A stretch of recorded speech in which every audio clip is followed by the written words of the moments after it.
the station working for you. This is WRTV News at 7, streaming now. Thank you for joining us at 7. I'm Amanda Starrentino. Many people are struggling right now during the pandemic with nowhere to turn, having lost jobs or homes. WRTV's Stephanie Wade shows us a specific group at risk and how the Indianapolis Housing Agency is trying to help them. Officials say this is a very difficult time right now for kids aging out of the foster care system. Many with no families or homes to go to each day, becoming homeless on their 18th birthday.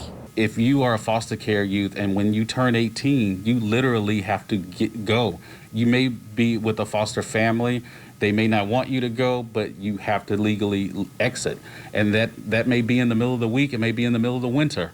A harsh reality for many foster youth across the state right now, being kicked out of their homes during a pandemic. I get a little bit jealous every time I hear a friend be like, yeah, I lived with my mom till I'm 25. And I was like, well, I'm on my own at 18 because I don't have a mom. So it's super hard. I hate to be super blunt about it, but we don't have those people in our life to support us at all. Matthew Pfeiffer uses his own experiences and challenges he faced going through the foster care system to advocate for others now. I actually have a meeting later on today with another foster youth who's 18 years old who's needing to get back into services because nobody expected that any of us to go through these times. Because many foster youth are now homeless, the U.S. Department of Housing and Urban Development is rolling out a program to provide stable housing to former foster youth ages 18 to 24.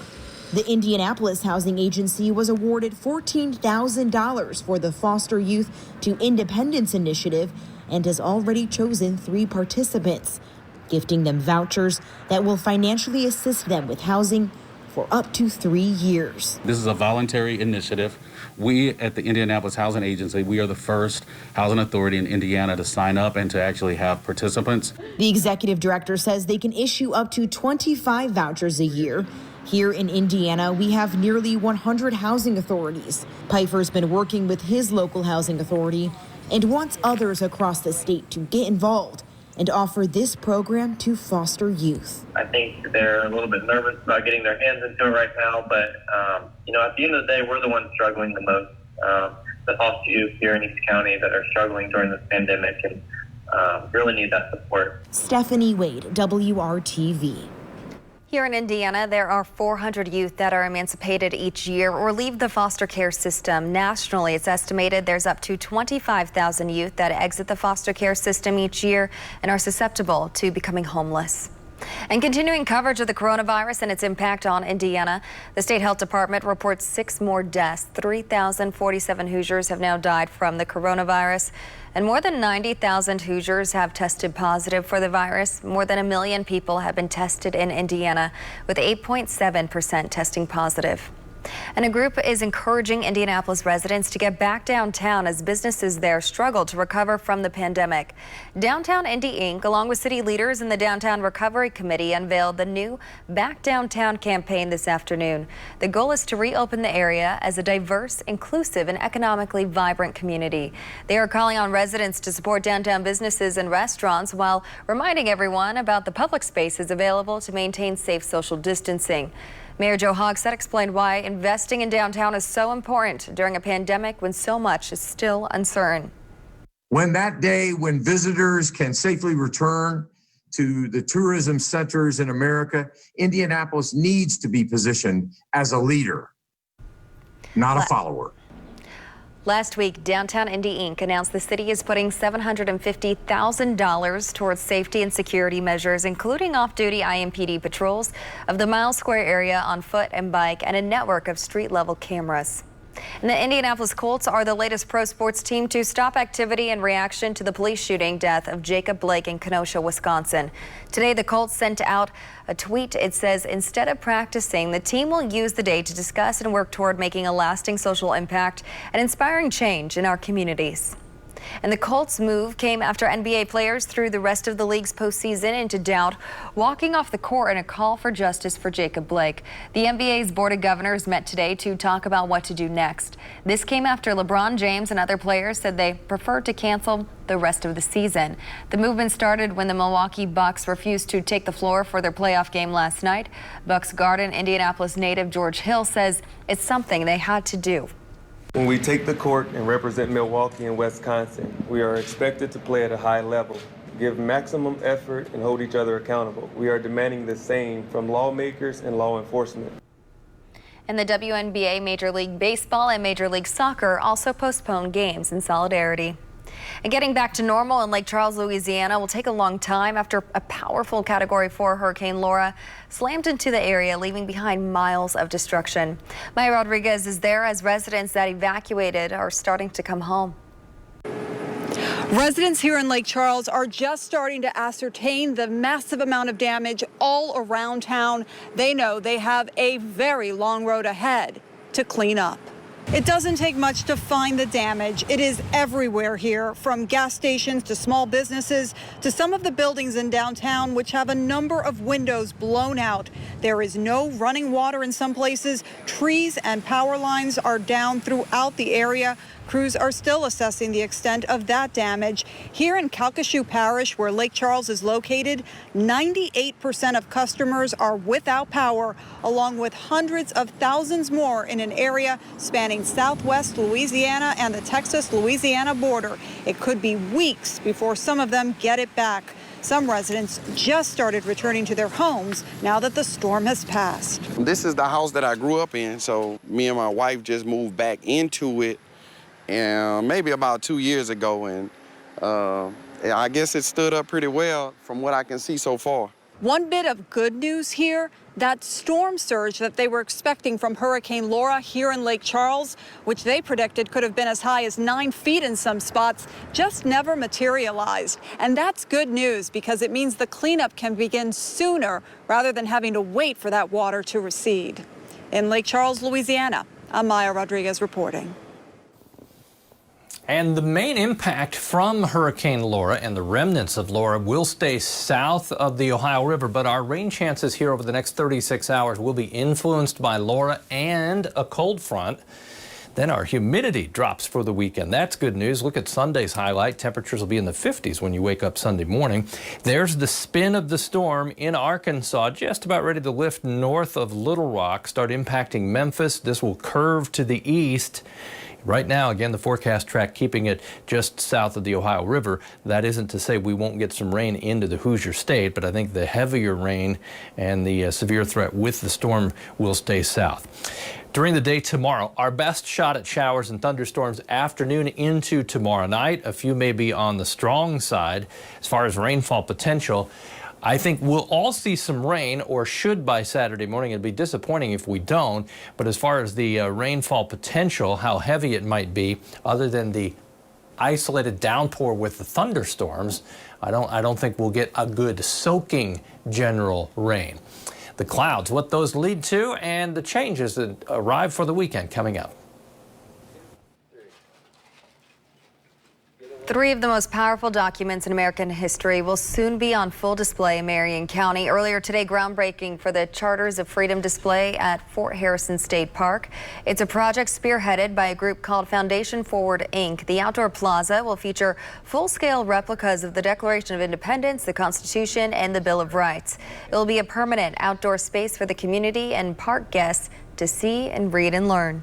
It's very important for citizens all over the country to be able to see and learn from our founding documents. However, there's not as much money for kids to take field trips to Washington, D.C., and there are geographical limitations on those trips as well. So our founders wanted to share that experience with the entire country. And the documents will be engraved on bronze tablets and enclosed in glass. At time, there will be actors on hand portraying important historical figures like Benjamin Franklin, Betsy Ross, and Thomas Jefferson.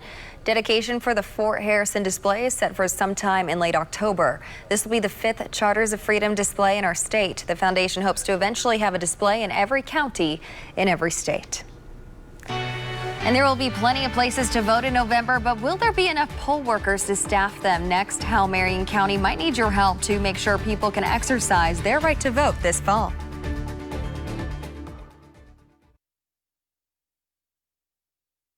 We told you yesterday that Marion County plans to have 188 polling locations open for the November election.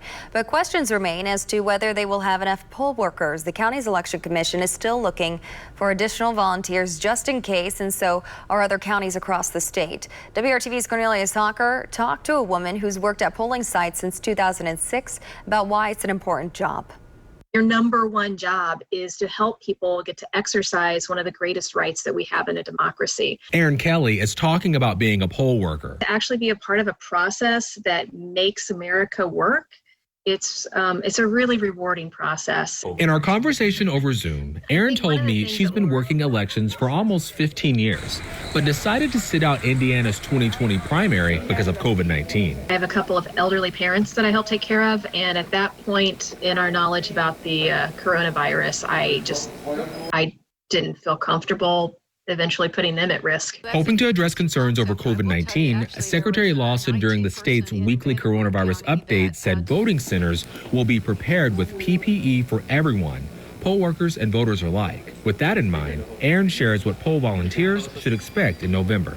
I think one of the things that will remain the same regardless of the virus is that people will have questions on Election Day. Whether it's checking your ID, finding your name in the poll book, or figuring out the equipment, poll workers are there to help. That's one of the great joys that I always took away from being a poll worker is that you're there to help everyone vote. Because of these trying circumstances, there will inevitably be some problems if you go to vote in person.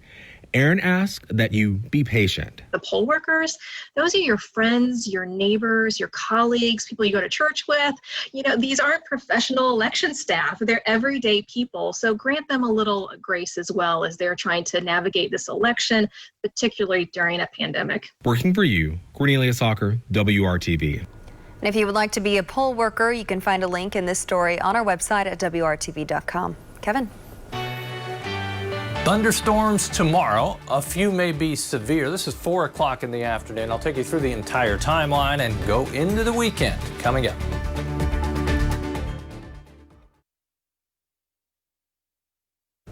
President Trump tonight will formally accept the Republican Party's nomination for president from the White House, and aides say he has two primary objectives: energize his base and try to persuade the undecided voter.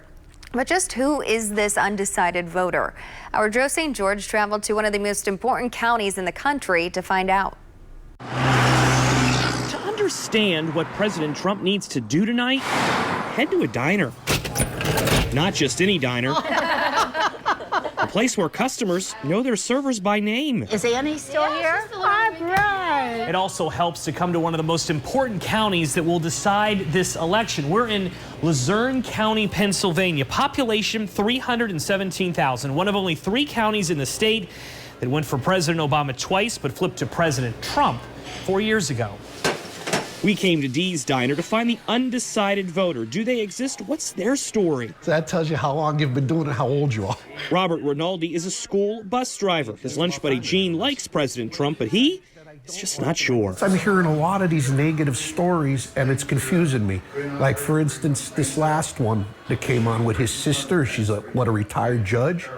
I mean, she's blasting the guy. At the same time, Robert isn't wowed by Joe Biden or the fact his campaign repeatedly says he was born in nearby Scranton. It's starting to get old. I understand he lived here. That's great, but he's been gone for so long. Keep moving your bow. Other customers are undecided for other reasons. I don't think I'll ever vote unless something drastically changes. Aubrey Petronic is a mom who is just over it. She doesn't have time raising kids to deal with the rude political Facebook posts. I don't need 1,000 people, coming at my comments. And then there is John Colon. My dad used to work here. He's been out of the Army for less than 2 weeks, but he doesn't think Joe Biden or Donald Trump represent his views. I truly don't know who the lesser of two evils is. Undecided voters in this county, though, will have plenty of reminders to vote for Trump or to stop Trump over the next few weeks. Crock of onion soup. What happens here could very well decide this election. Never say never. I mean, I still have time. In Luzerne County, Pennsylvania, I'm Joe St. George. And welcome to Studio A, Vaughn. at my house in Hendricks County as we continue to social distance. We've kept our distance so far from thunderstorms this afternoon. This is the cloud shield, certainly generated from Hurricane Laura to the south and west. We've not had the showers and thunderstorms spin into the state as of yet. Now, this is a forecast map, so what I'll do is I'll put this in motion and let it run out until Saturday, and you'll see the remnants in Arkansas spin through the Memphis area into southern Illinois, then kind of become a little more diffuse as it pushes across Kentucky, Tennessee, and scrapes southern Indiana. As far as our rainfall probability during the day tomorrow, two things going on tomorrow. You get a cold front approaching from the northwest. That will generate thunderstorms. You certainly have the moisture coming north from Laura in the form of very high humidity. Those two go together to create the thunderstorms, some of which could be strong, with damaging wind being the main threat. The dip that you see there is on Sunday in the humidity level. You'll actually start to feel a difference Saturday, especially in the afternoon, as cooler air starts to come in on a north-northwest wind and drier air as well. 84 is still our average high. We'll be above that tomorrow, but below average through much of next week, as well as the weekend. Temperatures staying in the low 80s. We ended our streak of 90-degree days today, 3 in a row, but not today because of the cloud cover. 73 tonight, isolated shower possible. Tomorrow, the more likely time for thunderstorms afternoon hours. That's 4 o'clock. We'll take this to 7. Thunderstorms most numerous northern Indiana and in the southern portion of the state. There's still that chance overnight into Saturday morning when the cold front goes through that we'll see additional thunderstorms. There's the risk for severe storms. Northern half of the state, a slight risk. Southern half of the state, marginal or low risk for severe storms. Temperatures cool off. These overnight lows that have been stuck in the 70s will dip into the 50s Sunday morning and Monday morning. 50s for lows. Any rain chance should exit the state early Saturday. That north wind will bring a refreshing change as we get to Sunday and Monday. Rain chances are low. Humidity is low as well. We'll be back right after this.